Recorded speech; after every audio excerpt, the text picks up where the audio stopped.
I have lots of very smart Israeli friends that are in finance, banking, investment, mining, all the rest. I've never met a Jewish roughneck. All right. The other thing I wanted to talk with you about from a geopolitical standpoint is obviously what's going on in the Middle East with Israel and Gaza. This is one of those things that the minute you start talking about it, you get two like hardcore opposite sides who are just screaming, it's all them or it's all them. I do see some nuance here. I don't like terrorist organizations. I don't like terrorist attacks. Makes sense. You got to go defend your country when something like that happens. That said, it seems like the response at this point is disorganized and perhaps disproportionate on what's going on in Gaza, just seeing how they're leveling buildings in places and killing a lot of innocents. What are your thoughts there? And do you have, through your work, do you have insight to what's going on the ground that's not being talked about? I went to Israel about 3 weeks after October 7, after the initial attack. I have a lot of friends in the IDF. I've spent a lot of time in Israel. Biked across Israel. But I knew that Hamas had built 300 plus miles of tunnels all through Gaza. And they had, it was a very well planned and executed attack. They had, through 30 breach points almost simultaneously, pushed in thousands of fighters. It would have gone even worse. The Minister of Defense, the head of Shabak, and the head of the Mossad met in the Kiryat, which is like their Pentagon, at about 2 a.m. the morning of October 7, because there was so much noise in the system, right? Whoa. SIGINT, something's not right. But they agreed to reconvene and meet at 8 o'clock the next morning. The only one that did something was the head of the Shabak, the internal service. And he sent, I think, 2 or 3 12-man security teams to the south. The MOD did nothing. He didn't say to the bases, hey, everybody wake up. Everybody take your weapon to your bed with you, lock and load, or stand an extra guard post, or put that belt fed out. Nothing. Did nothing. But these 12-man teams, one of them, there's on the north end of Gaza, there's a road that comes out on the way to Ashkelon, which is a city of like 300,000 people. And Hamas attacked, and this 12-man team fought to the last man. Okay, 11 of the 12 guys died, killed off a couple hundred Hamas guys. If 4, 10, 50 of those Hamas guys made it to Ashkelon, a city of 300,000, there would have been 3 or 4 times as many people killed. Mm. So look, Hamas killed, 1,300 that day? Because they didn't know how to kill 13,000 or 130,000. They would have killed as many as they could have. Sure. No excuse for Hamas at all. Agreed. Fundamentally disagree. But I knew that they built 300 miles of tunnels. And I knew what kind of fight they wanted to have. And when they wanted to suck the Israelis in, they took hostages, used the hostages as shields to maximize destruction of Gaza civilians. So I went to to Tel Aviv, down to Gaza, met with the heads of Yahalom, which was their elite combat engineering unit, with the head of the Israeli DARPA. And I brought the best driller from Texas. Driller? Driller. Oh, okay. That makes sense. Because I have lots of very smart Israeli friends that are in finance, banking, investment, mining, all the rest. I've never met a Jewish roughneck. I was wondering if he was going to go there. Never met one. So knowing that the IDF is staffed with reservists that are doing private sector stuff, They would not know what the current state of the art is from drilling technology from Texas. To get into the tunnels. To get in the tunnels. To horizontal directional drill. So I took the guy who is the main subcontractor to Exxon and SpaceX for all their horizontal directional drilling. Two pretty sophisticated customers. You would agree? I would agree. And guy's name is Bobby with a great Texas accent. And in the first call we had with the Yahalom guys and their DARPA people, they said, well, we tried horizontal directional drilling 5 years ago and it didn't work very well because it was too slow and there was clay and it wasn't accurate and all the rest. And Bobby goes, well, last year I had to drill from one side of the Mississippi River to the other. And the boys and I had a bet. And so I was aiming for a stake in the ground and I hit the stake. Is that good enough for you? It was a fucking great mic drop moment. Like, yeah, I'm from Texas. What do you got? And we go there. Of course, the guys that are closest to the edge of battle, they love the idea. The weenies at headquarters, no. Because what we wanted to do, and I even had donors lined up. I wasn't asking for any money, not a dollar, not a shekel from them. I had donors lined up to fund an independent drilling program that we could have stayed in Israel, drilled horizontally through right under Shiva Hospital, under any of these areas, and filled it, drilled to the other side, drilled out to sea to a barge, With water. pulled back through a huge cutter.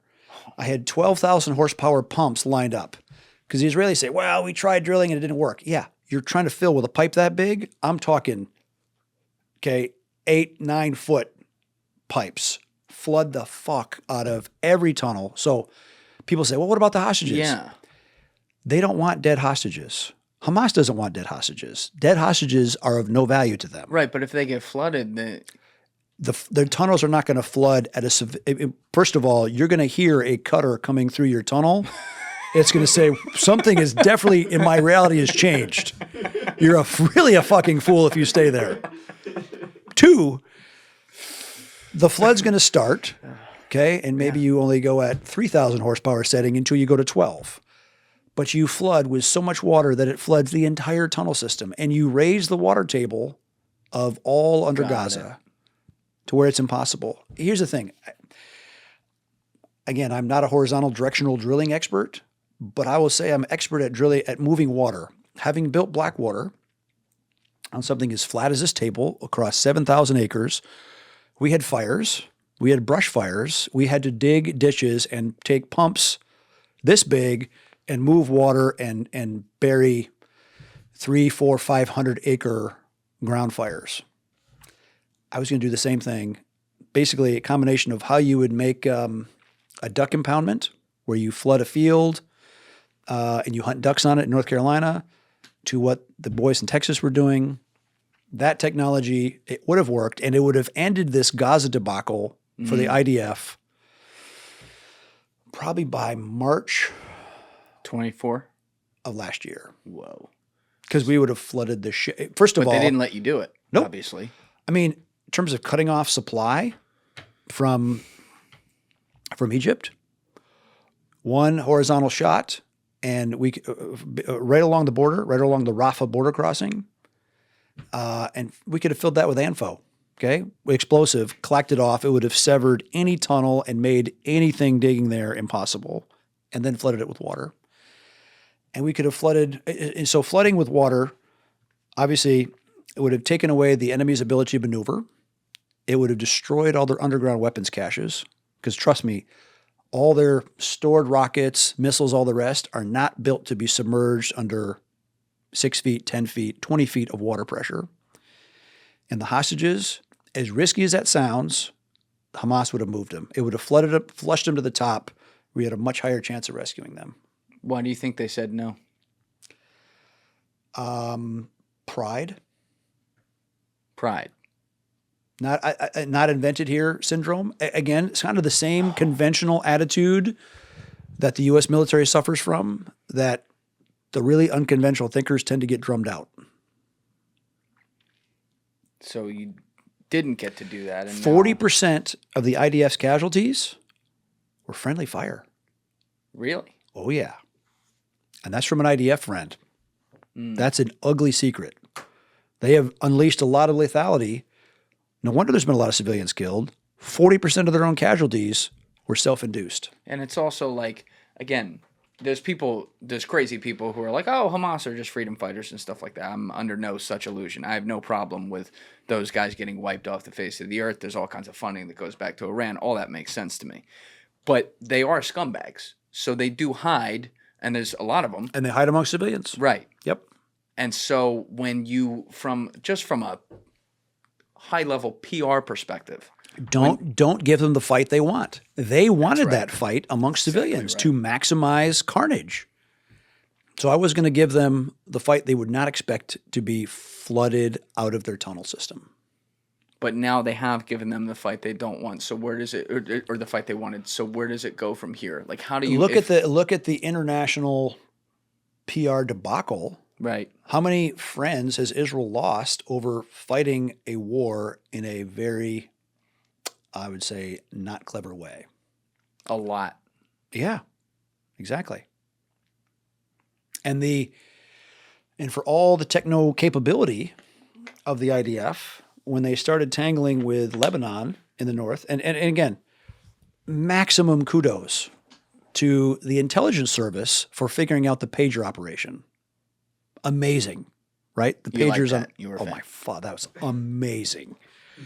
Think of the guy or girl that came to the Sunday morning staff meeting at Mossad headquarters to say, pagers. I think our future is in pagers, and I'm going to start a front company to infiltrate the entire supply chain of our main enemy to the north. I'm going to kill not 2 of them. We're going to get 3,400 of them simultaneously. Fuck, amazing. You have to be a wildcatter. You have to be willing to hit some dry holes to do this business. Yeah. And clearly compliments to them for doing that. And then to follow on with the radio hits, amazing. Conventional military fighting in Gaza in the most, and again, maybe it's that 20 to 30% of Israeli society does want to just extinct Gaza and wreck all the civilians there, and they're just done living next to Palestinians. Maybe that's it. I don't know. But again, I don't think it's our problem in America. We keep getting dragged into Israel's issues with its neighbors. We're kind of done. Yeah. What do you think? Like, a lot of people go at Israel about the whole AIPAC thing. I look a little more internal on that. Like, we let that happen, right? It's a lobbying organization. And it should be treated like any other lobbying organization. Far. Not with any other special consideration. Right. So that's something we should fix here. Okay. Well, I know we're short on time because you got to get out of town. This has been awesome. I could talk to you for a lot longer. Holy shit. It was 3 hours. So it's almost 3 hours. Yeah. So if you're coming back into town, let me know. Would love to talk. There's a lot of questions I did not get to ask today, but you are certainly a fascinating guy, Erik Prince. I've enjoyed this a lot, and you know a lot about a lot of different shit. So thank you for sharing it all with us. Thanks for having me. All right. Sure. Everyone else, you can buy Erik's book. We're going to have a link down in the description, Civilian Warriors. So check that out. And until next time. And next time I'll talk about the unplugged phone. Right. Yeah. Yeah. There's a little controversy around that. We should talk about that next time. It's fine. All right. Cool. Everybody else, you know what it is. Give it a thought. Get back to me. Peace. Thank you guys for checking out this clip. If you haven't already subscribed, please subscribe and hit the like button on this video. It is a huge help. And if you'd like to check out this clip's full podcast episode, that link is in the description below or right here. And finally, you can follow me on Instagram and X by using the links in my description below.